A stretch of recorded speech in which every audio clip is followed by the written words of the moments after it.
Says we're live.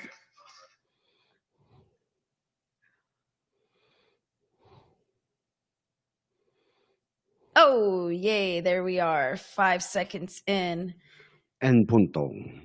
La rotación is later, but right now we are doing the rotation. En inglés. In English. In English. All right. Okay, we're good to go. All right, so we live now? We are live. And I believe we're talking into that camera right there. Okay. And we can see ourselves here. And so, yes. All right, well, let's give some time for the intro music. Okay. Do you hear it in your head? If not, then you haven't. You didn't take the right medication this morning. I did not self-medicate this morning. Good morning. It is Sunday and time for the rotation, the original cannabis show. Before all those great new shows we have out today, like the 710 show and Ganja Beach, and even before the Cannabis Life Radio, there was the rotation, and it's still here. That's right. I'm actually going to let you keep talking to our crowd while I turn on our lights so we don't have so much glare, but keep it going. Well, that is why that is why I'm wearing the shades. It's not just because our future is so bright that I have to wear shades, but the fact is that we got light coming in here, and I have to just protect my eyes because I managed to get some cataract surgery a couple months ago, and it's working really good, but light tends to be kind of harsh. But that's modern medicine, and that's the way things go. And cannabis, of course, is not modern medicine. It's ancient medicine, but it's modern now because we're finding all new sources for it, as well as new treatments being used with cannabis. And it is so important that we continue moving forward. That means we need research. That means we need more scientific papers because, believe it or not, we have politicians who still believe that the science is out on cannabis, and it's not out. It's been way, way in for a very, very long time. And we are hoping that we continue to move forward. And that is why it is so important, as I say before, that we have the right people in office, because we can do things legislatively as well as through citizen initiatives. I don't know if you heard this, but this last week, Vermont was the second state to actually get a cannabis program put through the legislation as opposed to ballot initiatives. So Vermont is now going to be a legal state. However, it's going to take about a year or so for them to get everything on track. But the fact is they're moving forward. And Maine this last week actually started selling adult use.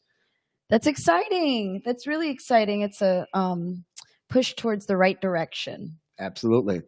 And that is because, of course, those folks put the right people into office. Now, we have an election coming up right now, and you have to decide who you want to vote for.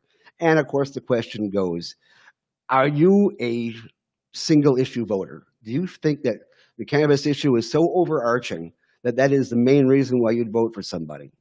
And as much as I'd like many of you to be that way, I don't think it's necessarily the right thing, because you need to make certain that you have a rounded candidate who also has other things that you feel are important in mind. You can start with the cannabis issue and then take a look and see what else they are interested in and make your decision from there. I agree. But make certain that you have a good idea as to who you're voting for. And it helps to go ahead and take a look at some of the people out there who actually do reviews of the candidates, like the League of Women Voters, who really does help, especially when it comes to nonpartisan candidates, because a lot of folks don't know the judges and things of that sort, or what they believe in. So be sure to check out League of Women Voters. Of course, Florida Normal, or the Suncoast Normal, we do have our surveys out right now, trying to get more information on some of the candidates out there. And we know we have a lot of very good candidates on both sides of the aisle who can further our cause. Nope, give me 1 second. I'm gonna. Nope, yeah, we're perfect. Good. Okay. All right. And I agree. Gary, aren't we making a list of all of the legislators and senators that's right. Congressmen, right? Yeah, we were looking at the folks on the federal basis and also on the state basis as well, and the municipal basis too, because we do often have municipalities that put through bills that do concentrate their effects on the the town, city, county, etc. And then of course, we have state level laws, and then we have federal laws. That's kind of crazy, but that's the way the cannabis is, because federally, as you know, it is still illegal. We may change that soon, possibly with the new administration. Not exactly certain if it's going to happen that way, but it looks like it's a possibility. And we need to concentrate on the bills that are going through. And if you see a bill that somebody is putting through, once we get forward, be sure to contact your congressperson or your representative or your senator and tell them how you feel about it. It is so important they hear from you, and not just by email. I always tell folks, if you want to talk to your state representative or state senator or congressperson, write them a letter with pencil and paper or pen, or print it up on your computer and send it out, because they get so few letters as opposed to emails. The letters will stick out in their mind. That's what I was going to say. So how can they find out where to send those letters to? Just Google it. Google your state representative. Well, like for instance, in Florida, flsenate.gov or myfloridahouse.gov is a good place to go ahead and find out the names and addresses and contact information of all the folks who are out there.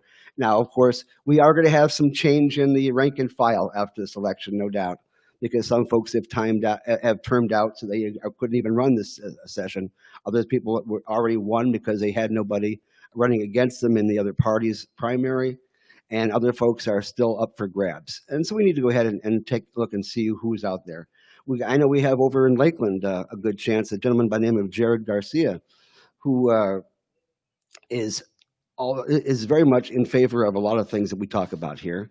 And he is going up against Killebrew, who has been a stalwart in the Lakeland area for a very long time, who's conservative and has gone against us in a lot of the bills we've tried to put through in Tallahassee. So those are the kind of things you need to look at. I also found out this last week, and this is interesting. One of our big champions over in Tallahassee is the gentleman from Winter Haven, Carlos Guillermo Smith. Okay. The Peruano. Peruano. Anyways, I found out this last week that in 2003 he was on Fear Factor. Oh. Do you remember that show? Yes, long time ago. I always thought those people out there were extremely brave and extremely and or extremely crazy. But I found out that that these people, especially Carlos, they actually do face their fears and move forward.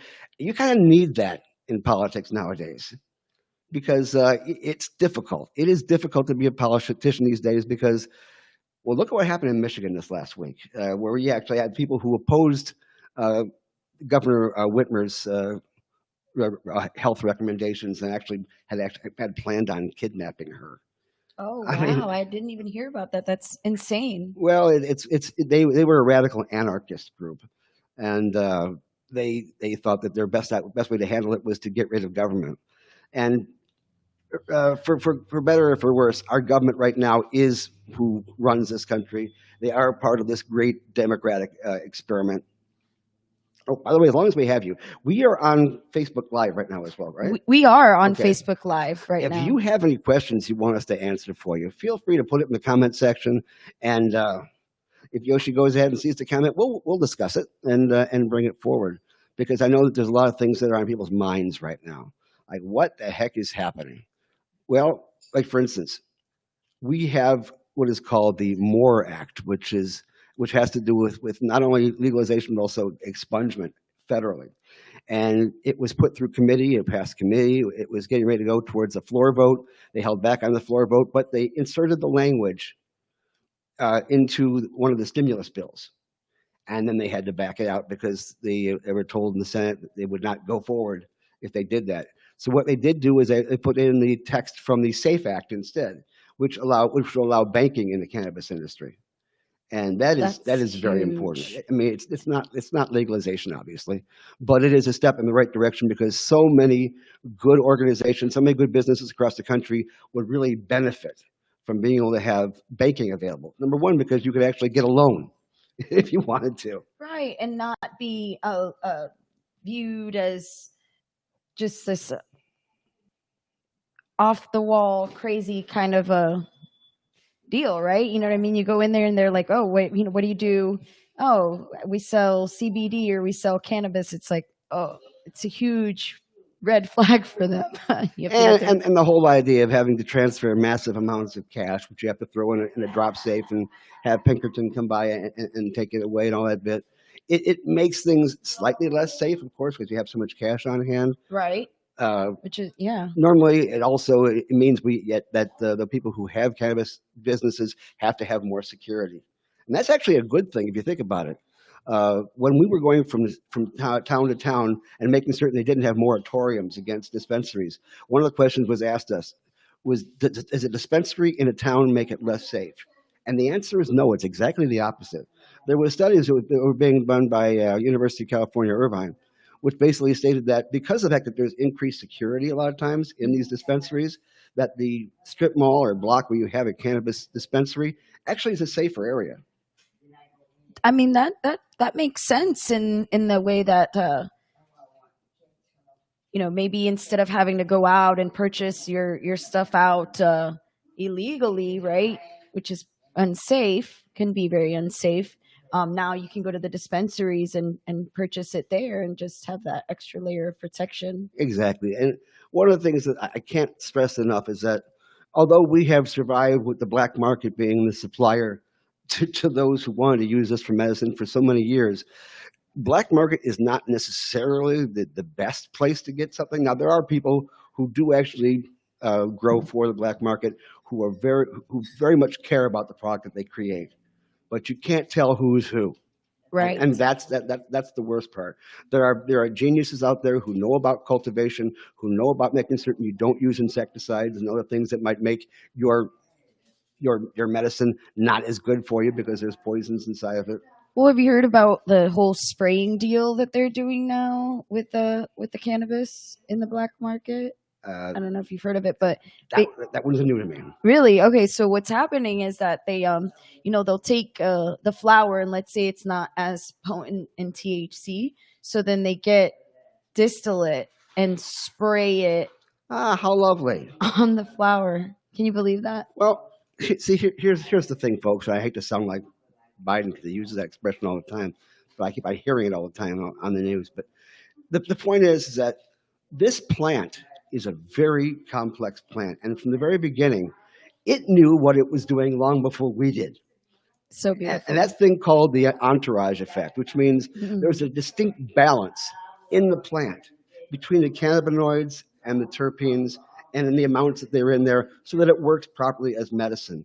And to say that we know exactly how it's going to work by adding a little of this and adding a little of that, it's kind of like Yeah, playing God or trying to be a scientist in I mean, my hat's off garage. to the cultivators out there who for years have been working on creating new hybrids for us, making it more medicinal, making it more potent for certain conditions and things of that sort. Because they've done some amazing things, but they've done it through the natural progression of how plants hybridize and how they cross-pollinate and things of that sort. And so they created, and if they kept the genetics clean after that, and it goes on from generation to generation, you've got a good, solid, consistent product which has good, solid, consistent results as medicine. And I can't stress enough that we do have a medical program, and we are concerned for the patients because they are the primary concern, and which we have almost 430,000 patients here in the state of Florida, Wow. which makes us having more patients than 4 or 5 illegal states combined. Wow, that's amazing. I'm actually curious, Gary, what kind of programs, educational programs, are in place in Florida for people like to take a course or something regarding cannabis, medicinal cannabis, and what kind of certification is out there for them to get more education on it, or is there any? There's no solid across the board certification where each class has to have a certain level of certification, but each company creates their own certification in regards to what they feel that the students need to know. There are cannabis universities, one in Orlando. We, of course, we have Oaksterdam all the way over there in California. Okay. And we here, as far as patient information, I would also recommend the MARY program, which is a medical marijuana educational resource initiative out of FAMU, which was actually funded by that money that you pay for those licenses. $10 from each one of those goes to that program to help educate those folks, especially in regards to the impact on minorities in regards to cannabis. Right. And that's yeah, we'll have to take all that information down so that we can share it with our Right. public, right? And I believe that over here at Stone Coast Normal, we also have a sponsor who puts on medical cannabis programs, which teaches you about the medicine, teaches you where you can get your medical card and things of that sort. Amazing. Yeah, I mean, I know that there's a lot of questions out there. Like, for example, the medical side, but also transitioning into the cultivation side. How is that looking in the state of Florida for? Well, cultivation is an art. I can tell you that we tried it in my fraternity house by putting foil around the sides of a closet and throwing up some fluorescent lights and hoping that we figured out exactly how much water to use and how much nutrients to use when they didn't actually have any nutrients packages like they have nowadays that is specifically made for cannabis or for hydroponics and things of that sort. Things have gotten so much more sophisticated. And it's because they took a look at the plant and tried to think about what were the needs of the plant as opposed to the other way around. That's not a matter of what we need, what the plant needs. And if you go from that standpoint and think like the plant and figure out what it needs to grow, how long does the vegetative phase have to be? How soon do you get into the flowering stage? Do you want to use self-flowering seeds? All these things are out there that will help you grow proper seeds. Now, people are saying they want to have home grow. I get you. It's a hell of a lot less expensive than having to buy the stuff at the dispensaries and spend anywhere between. I think the lowest price I've seen in Florida is like $24 an eighth, all the way up to like $90 an eighth, depending on which place you go to, which strain you go to. And of course, you need to make certain that whatever you buy, you get your value. It's not a matter of just saying, "Well, I like the name of it," because some of the names are really cute, but they don't really tell you exactly how good of a plant it is. Right, because different different plants offer different kind of benefits to our right body, and it's going to work differently, right? Right. Like there's so much research still to be made on cannabinoids, right? Now, I would recommend to a lot of folks, if they're interested in knowing what strain does what, to go to the Leafly, that's Lefly, who, by the way, is not a sponsor of this show and has not given us any money to say their name. But they have on their website a way to be able to have a look at strains, and they see a lot about what they are, what they do, what the cannabinoid mixture is, what the terpene mixture is, and what is best for that kind of situation. Now, of course, we here in Florida only have the stuff that's grown in Florida, so naturally you may not see all the strains that are out here, especially if they're new and they haven't had a chance to be reviewed yet. Right, because it just depends that that same strain can grow a certain way here in Florida, and then it'll grow a completely different way in a controlled environment or in another state. That's true. I mean, and now naturally it is illegal to transport cannabis plants across state lines.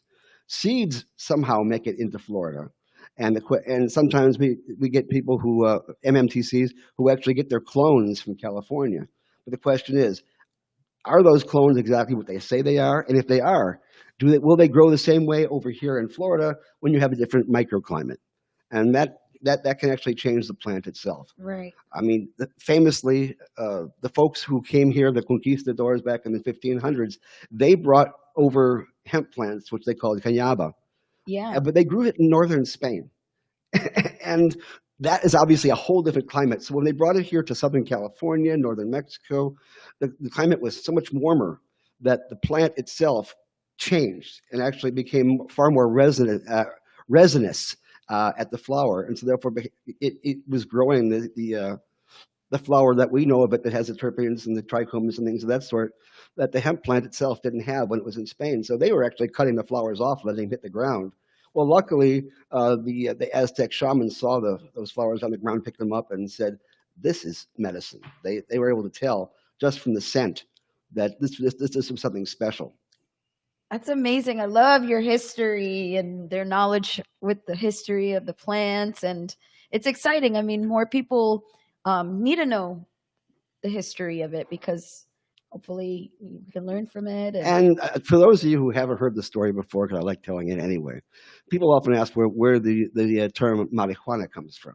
Yes. Okay, well, the ancient Chinese name for cannabis was ma, and they used the term mahrenhua, which means flower seed bud, I believe. And the whole point of it is that that was what they used to call it, mahrenhua. Well, we had a lot of Cantonese people working on the railroads and things of that sort in the 1800s, and they came across the mestizos and the Mexican people were working in the fields and things of that sort in Southern California, northern Mexico, and they recognized the flower. They'd seen it before because it had been used in China for almost 2,000 years at that point in time. And so Yeah. they looked at it and they said, "Mahrenhua." Well, but the folks there, the Mexican folks out there, they couldn't pronounce it quite well. So they made up a word that sounded somewhat like it. So mahrenhua sounds like marijuana. It sure does. Wow, that's so interesting. Also, there was another herb, which we call Chinese oregano or marjoram. And the Spanish word for that is majaranya. Oh, So very those kind of close. things kind of put it together, yeah. Wow, amazing. And of course, it became in common use, and so therefore, along with mota and the other expressions out there, are the words that we often use for cannabis. And I think we talked about it in a few episodes back, what the importance of knowing the history of the word and how to use it because of its negative like connotation. Yeah, and also we need to understand the history in regards to how this thing became prohibited, because they used yellow journalism, as they used to call it, or you want to call it nowadays fake news. Well, I heard a story recently, something about there was a competition between paper and hemp Hmm. paper, and so they just started printing out like bad news about the hemp. Is that right? Am I right? That's probably true. Yeah, William Randolph Hearst. He owned a chain of newspapers in San Francisco. He also owned a ton of timberland, and one of the main products that comes from timber, of course, is paper. Mm-hmm. And it was known that if you make paper from hemp, and by the way, the first paper in the history was actually made from hemp. It was not made from wood first. It was actually invented by a Chinese accountant approximately 1500 BC that did not want to take all of his accounted books on wooden blocks. And so they used the hemp plant to create the first paper. And like that's amazing. So if you really think about it, how long does it take for these timber trees to grow? You're talking about anywhere between 20 or 30 years to 20 get the full to full growth. And whereas hemp, you can grow a 22-foot stalk in 6 months, and it's renewable and it quickly and moves on from there. And so therefore, obviously, the paper industry and the timber industry saw it as a threat, and so they gave money to the folks who were working on making it illegal, along with the folks who were working on fibers like DuPont, which was a French family that invented nylon, among other things. And they realized that hemp fibers were also a competitive threat to them as far as their products are concerned. And so the DuPont family also gave money to Harry Anslinger and those folks to work on making it illegal in the United States. And Wow. they used racism as a main way of moving the law forward. Driving it Yeah, forward. because believe it or Okay. not, even back at the turn of the century, they were saying that there are people coming across the border to take our jobs. It was happening then. Of course, a lot of folks were actually fleeing the Mexican Civil War at that point in time and looking for work in the United States, and so they found agricultural jobs. And yet, it came out there that there are people, caravans of folks coming up from the South who were looking to take our jobs that nobody else was actually using, even during the Dust Bowl, that kind of situation. So and then of course during the Dust Bowl, the jobs were much more competitive. Blows my mind. So it was anti-Chinese, it was anti-Hispanic, and on the East Coast it was anti-African American, especially anti-Caribbean, Afro-Caribbeans as well, where they felt that they could go ahead and make it illegal by saying that these folks were coming after your women and that kind of situation. Oh my goodness, instilling fear even that way. I mean, I've heard a documentary about that, how they would say, oh, they're going to think freely or more free-spirited and they'll just take her away from you. But there were people who knew that a lot of it was bull. And one of the folks that knew it was the mayor of New York, Fiorello LaGuardia, who in 1944 commissioned a report to find out what was the impact of cannabis in New York.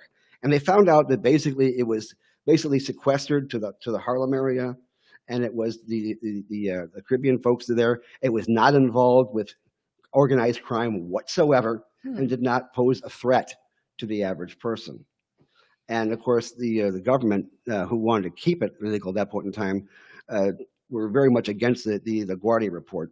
But it still stands as a testament to the fact that there were people who were trying to fight for this to be legal plant even back then, even after 1937, when it became illegal as a tax act. Oh my goodness! I mean, you see so many states benefiting so much from this industrial revolution, I guess you can, you know what I mean? It's like it's like the new in the industry, right? Colorado's doing really well. I know like places like Kentucky, they're doing really well with their hemp programs and things like that, and cannabis programs as well. What do you think it would do for us as a society if it was legal across the board? And well, one of the things that would definitely happen is that the black market would pretty much go away, because if people have access to good, solid, high-quality cannabis that is of good price because they're in a competitive market, there's no reason to go to the black market and buy what we call a pig in a poke, which is basically you get what you pay for sometimes, even though you have no idea what that is. I mean, I make the joke that when I first started looking for cannabis for my wife who had glaucoma, I went and talked to this young man who my daughter knew, and I said, "What strains do you have?" He says, "I have two. I have what I have and what you're getting." and you can choose between the two. And of course, there was a sticker on there that had a picture of Snoop Dogg on it. And I said, what strain is this? And he said, "It's the one inside the carton." So a lot of that, they're not as knowledgeable. That's not enough education. Not enough education. Well, also the fact that these are dealers. Right. And they're not here just to sell the cannabis out there. They're also going to sell you whatever else they have in their back pocket, be it Xanax or opioids or MDMA or whatever else that they want to push at that point in time. And that, by the way, is the only reason that cannabis is considered a gateway drug. And that is because when you buy it from the black market, they're going to want to push these other medications on you that you probably might not necessarily want, but they'll throw it in, gift with purchase, and then once you get hooked on it, they know you'll come back as a repeat customer kind of thing, because it's far more addictive than cannabis is. So you're saying, okay, so what about you? You've been in, I don't have my medical card, so tell me about your experience in like the dispensaries. Are they called bud tenders? Is that correct? They still call them bud tenders, although sometimes they call them health experts or outreach experts. I've heard of different names being used from the people behind the counter. My own opinion is that anybody behind that counter should have some kind of certification, either from an MMTC or possibly from the state, to prove that they are educated enough to be able to tell you what this medicine is, what it does. I don't think at any point in time you should go into a dispensary and say, "I've got terrible cluster headaches. I've got problems with my digestion. I've got problems with my mom has Parkinson's. What do you suggest?" And they say, "Well, this one will give you a nice buzz, or this one will help you sleep at night because it gives you a nice buzz for that." And that is not a medical program. Right. So, is there a place where the dispensaries are sending their bud tenders or health experts to get educated? Well, I'll be honest how with you, does that work? I have not heard of any. I'm not saying they don't exist, but at this point in time, everybody seems to be doing their education for their bud tenders internally. Okay. So that means that there's no standard across the board as far as right. what those people behind the counter should know. So as far as like Florida and legislation in Florida, there isn't a program where, like, for example, I know with insurance, I used to do insurance, right? You have to get certified by the state in order to get that license. You're saying there isn't anything like that in Florida for not as yet, but I think that if you guys are interested in doing it, we can go ahead and put through a bill that would kind of recommend that. Although at this point in time, rather than having a bill to make it happen and having it making it happen through law, I think it would be best the MMTCs take a stand and put through some kind of cooperative educational program for the bud tenders that gives some kind of equivalency from one MMTC to the other to make certain that like you could go in there and say, our bud tenders are approved through such and such. And what's the MMTC for those who don't know the term? Okay, sorry. For those people It's who are, okay. tuning in from outside the Sunshine State, we call our dispensaries MMTCs because it came from the Amendment 2 in 2016, or medical marijuana treatment centers. Before that, in the previous program that were strictly the low THC program, they were called DOs, or dispensing organizations. Okay. And they changed that from something that actually sounds like dispensary to MMTC, in part because they wanted to inculcate that this is a medical program, and so therefore these are medical marijuana treatment centers, and therefore you go in there. And of course, for those people again who don't know, we do have a vertical mandate at this point in time in Florida, where the people who sell the cannabis have to grow it, process it, package it, and deliver it. Right. And but it seems like it ends right there, because then when you get to your health expert or the bud tender and you say, hey, I've got a migraine, or, you know, my mom has Parkinson's, like, what can I give her? And then it's like, well, it gives you a good buzz. What? I mean, and most of these MMTCs, they have the expertise in-house. They have people who know the answers to these things, especially in the folks who work with cultivation, who've known the plant for many, many years. And they can actually teach the people at behind the counter. Yeah, I think it's necessary, because I've actually talked to some people of the community that say, yeah, you know, I went into a dispensary here in Tampa, Florida, right? That's where we're at. And they said, oh, wow, this is such a beautiful medical center. Everything's, you know, it feels like a medical center, right? The lobby.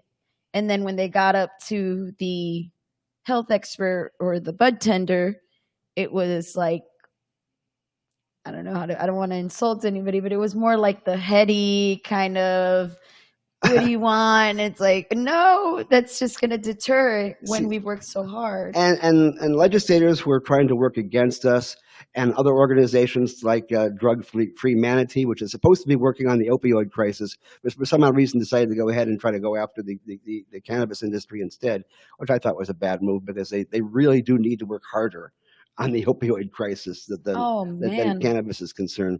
But they've always used these pictures of, you know, a bud tender with a hat with flaps over the ears, or the dreads, or whatever they want to use as their own particular stereotype. And it almost seems like it's like discrediting, right? It's like they've done so much with the vertical integration in the business from seed to sale, right? They have to know every part of it. But yeah, I mean, the more training for the bud tenders, right? And then also, obviously, this is something that I'm passionate about, is educating them on explaining it in 2 languages. For example, Spanish. That would help. Right? Because there's a whole...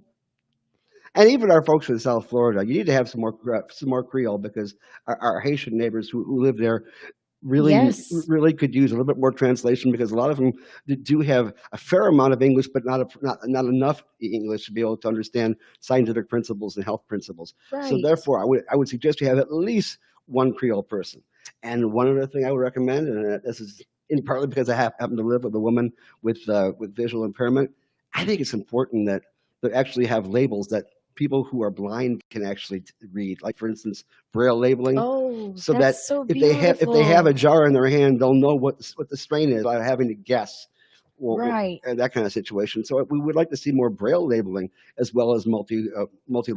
Multilingual, you know, the Vietnamese. There's a huge Vietnamese, right? Absolutely. Community, all languages. Like you said, definitely. That's. So we need to work along those lines and try to move forward, so that we have more outreach for everybody out there, because this is a plant which everybody could use. Absolutely. And what kind of research is being done in Florida for all the other cannabinoids and terpenes and benefits? Maybe that's for another day, but. Well, again, the basic problem with research has been, and my good friend Sue Sisley out there over in, I think, Arizona, was working on a project now for over a decade in regards to cannabis and PTSD for veterans. And the only source that she had for research product came out of the University of Mississippi. And they would take this cannabis, which was, as often people would call it mid grade cannabis, and they would often freeze dry it and ground it. And sometimes it had mold in it, things of that sort. It was not a good, steady product to be able to use. It was not research grade, let's put it that way. And you always want to have something of a certain amount of purity if you're going to do research, because you want to make certain that you're not testing to see what impurities do. That's important to have. Right, exactly. Do you think that maybe the MMTCs should be the ones doing the research on it, since they're already Nah, No? not really, because or it is hard. It is very, very hard to run a vertically integrated business because of the fact you do have to do everything from seed to sale. That it would be like Nabisco having to grow their own wheat and only be able to create the product in their own state and not be able to transfer it across state lines. That is basically what we have right now. it's insane. And to have a Nabisco organization in every single state so that everybody can have cookies and bread or crackers is insane. But that is the way it is. I mean, we do have edibles now here in the state of Florida. Oh, Yay! yay! It only took 3 years. Congratulations, DOH. It was good to see that the Department of Health finally got those rules going. A little late, but better than never, right? And here we are. And now that we have contracts from excellent edible companies from across the country coming here on contract with the MMTCs, but they can't bring the product that they created in California and ship it over here. They have to come to this state. They have to have the product given to them that was grown here, and they have to create a facility to be able to make the product here in this state. So it's not a matter of being able to just make your product in California, ship it across the country. You have to make it right here with product that was grown right here. And so they have to work with the MMTCs with the stuff that they are growing and possibly give them some guidance as to what particular strains they want in their own products, because a lot of folks, like Juana, is very, very good in regards to being concerned about what goes into their products to make certain they have the most excellent product that goes out there. Yeah, I mean, and then it's also interesting too, because the edibles are going to activate other parts of your receptors. Yeah, and right now, 50% of all the sales right now is flower, and they expect that edibles will probably end up being around 30 to 35% of sales as well. Wow. And so this is going to be a big chunk of income for a lot of these MMTCs. So that's why a lot of them are pushing forward to get the best edibles out there. And some of them are really, really nice. I am looking for other companies to come in here, like 1906, who said they're going to come earlier, but I guess they wanted their own license, so I'm not certain they're here yet. You guys can tell me if I'm wrong here, but we have a bunch of fantastic companies. I know the ones that work with Trulieve, like Bahang and Binsky. Excellent, excellent. The only thing, of course, I would miss, of course, is Binsky's great labels, because they have this beautiful, colorful labels. And here in this state, all edibles must be in plain white packaging. Oh. That's in part to make certain that they don't. It looks like they're not candy. Yeah, they're not promoting edibles to kids, because kids like candy, and a lot of them are chocolate and candies and things of that sort, and edibles that kids would eat as well. And so therefore make it as the packaging as bland as possible, and therefore it seems less likely they'll be selling it to kids. But to be honest with you, I think kids are a little smarter than that. I grant you, if it doesn't look like a Mr. Good bar and it says Mr. Good High, they know what they're talking about. And I am a little concerned about the nerd ropes out there, because they look exactly like nerd ropes. And you have to be careful, because if that gets in the wrong hands, that's the wrong thing. Right. That's why in California they're making certain that they stop using all labeling that looks like other companies' labels, because it is not only plagiarism or trademark or intellectual property theft, but it sends the wrong message. Right. Okay. Well, Gary, it looks like we're about 38 minutes in. Are there? How the time has flown. I know. Okay, well, now we got to go ahead and go into our commercial in regards to membership here. Memberships. And, yes. and that's kind of like your bugaboo. So why don't you go ahead and tell people how they can become members of Suncoast NORML and be part of the change? Yes, please go to suncoastnormal.org and subscribe, become a member. We'll give you up-to-date information on legislation, laws that are right. Gary here will help us out with that, keeping us up to date with that. But if you want to just get involved and help this movement, we would really appreciate your help, and we need all the help we can get. And we do have a number of bills that we're going to be pushing through that will help out this program. Like, for instance, the patient protection, which allows to have your medicine in institutions who might take your medicine away because they feel that they don't want it on their premises. Or the employee protection bill, which prevents people from losing their job or not getting a job because they have a medical card. Oh yeah, that sounds horrible. Because we believe that a person should be evaluated on their performance and not whether or not they have a medical card, because for oftentimes having a medical card, having access to this medication is the reason they're back to work. And because before this, they may have been very sick and not able to work. Right, increases their quality of life. And also increases the quality of work in some instances. Exactly. I mean, if you don't feel good, then how can you perform? And there's some very valuable people out there who need this as medicine, who may not even be using it during the week, who may only be using it on weekends to go ahead and treat themselves. But the important thing is this medicine helps them get back to work. This medicine helps them get a paycheck, pay taxes, and be part of society. Yeah, I mean, I had a nurse say, why is it that you can be prescribed, I'll say Xanax, right? And it's okay, but if you use marijuana once, you can lose your job in your career. I love this commercial where this guy has a hard hat on, and he's talking about how he has opioid constipation. And I'm thinking to myself, the guy's working in construction, and he's using opioids. Is there anybody else concerned about this particular situation? Sounds like a liability. The constipation, I think, should be your least of your problems if you've got an employee who may be knocked out on opioids during the day, because there are side effects involved that you don't necessarily want your employees to have. But these people are not going to be necessarily canned right away, even if they're using opioids with their hard hat on. Right. That kind of situation. And other bills we have going on, of course, is tourist reciprocity. People come to Florida on the vacations because this is a vacation spot, and our tourism has been crippled this last year because of COVID. And when things start to open up and people are going to want to come back here, we're going to want them to come back here. And if somebody is ill, they will either try to sneak their medicine in with them, or they just won't go. And we want people to come to Florida. Yes. And so we suggest this tourist reciprocity bill, which allows folks who have a medical card from their state to come here and make a one-time purchase at one of our dispensaries here to make sure that they have the medicine for them, because you can't bring your medicine across state lines. So buy it here, support the MMTCs here with the tourist reciprocity bill. And I hope the other MMTCs will support me on this, because we could use the tax dollars too. Yes, absolutely. I think that's a great idea. I mean, can you imagine what that would do to tourism? Well, the bill itself charges a one-time $10, which is not very much, fee to go ahead and have this pass that allows you to go to a dispensary with your out-of-state card and purchase what you need at that point in time.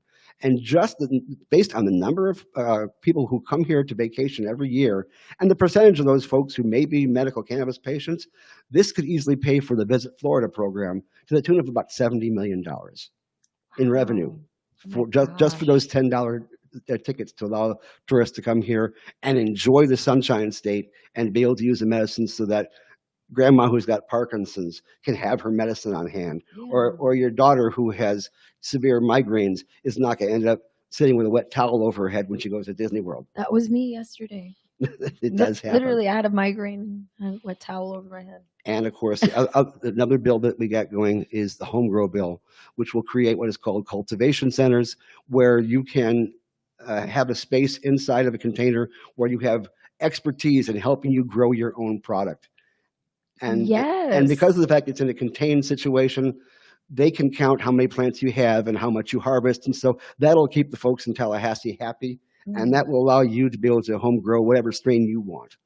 And some of those boutique strains that maybe grown in those cultivation centers can be sold on consignment to MMTCs so that other people can have access to those boutique strains as well. I love this. I love all of it. It sounds so great. If you want to be part of the change, we are going to be pushing these bills again. And as soon as we know exactly who's going to be in office, and on November 3rd, we're going to get to work as far as getting these in the hands of the legislators who want to support to sponsor them, and we are going to need your help because every voice lifts our boat, so to speak, as far as getting these bills passed. Yes. So, by all means, subscribe to being a member of Yes. Suncoast Normal. You not only get this really, really nifty pin, but you also get to be part of the change.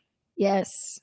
It's And so important. we will have events coming out when we can have events again, People including. are starting to trickle in. Yeah. Though, right. Events are. I mean, we had a lot of things that were already planned before this whole thing went down in regards to an infused CBD dinner where you could Oh my get gosh, that information sounds so on good. how you can cook with it and what the health benefits are and what fantastic things you can taste and understand that can be done with CBD at this point in time. Yes. So we have a lot of things on our plate, and we're more than happy to share that plate with you. Become a member. Be part of the change. Yes. Okay. And with that, we have our outro music. Okay, here we go. All right. Bye, everybody. Till next time.